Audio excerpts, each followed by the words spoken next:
մեր այս մոտեցմանը համահունչ մենք հաստատեցինք, որ Ռուսաստանը պատրաստակամ է ապագայում եւս աջակցել Երևանին եւ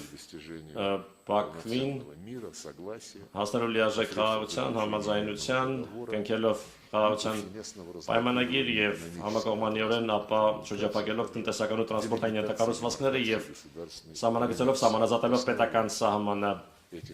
այդ գործընթացների հիմքում այս գործընթացների կուր հիմքը երակոմ պայմանավորվածությունների համալիրն է ամենաբարձր մակարդակով Ռուսաստանը, Հայաստանը, ադրբեջանական պայմանավորվածություններն են, որոնք ձեռք են բերվել 2020 եւ 2022 թվականներին լրացուցիչ մենք տեսնում ենք ոչ փոքր ներուժ կա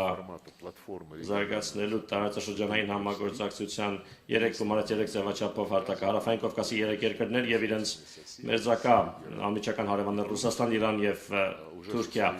արդեն տեղի են ունեցել երկու նախարարական հանդիպումներ Թեհրանում եւ Ստամբուլում հիմա մենք քննարկում ենք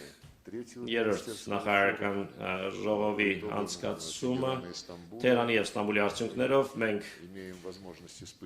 հնարավորություն ունենք որոշակի լավատեսություն ունենալու այս հաստակի ապագայի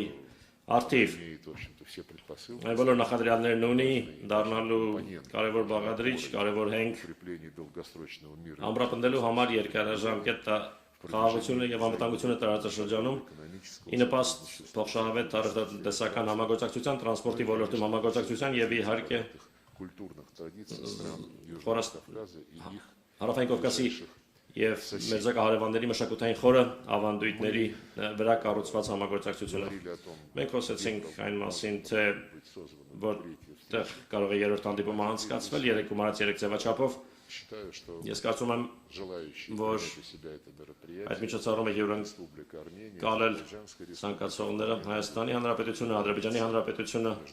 կարող են իրար հետ լիարժեք պայմանավորվել, մենք պատրաստ ենք դրան աջակցել ապահովելու նիստերի շարունակականությունն, այսինքն մենք կողմ ենք, որ հաջորդ երկու միջոցառումները լինեն տեղի ունենան Հայաստանի եւ Ադրբեջանի մայրաքաղաքներում հաջորդաբար։ Ընդհանրապես մենք բավարարված ենք բանակցությունների արդյունքներով, խոսեցինք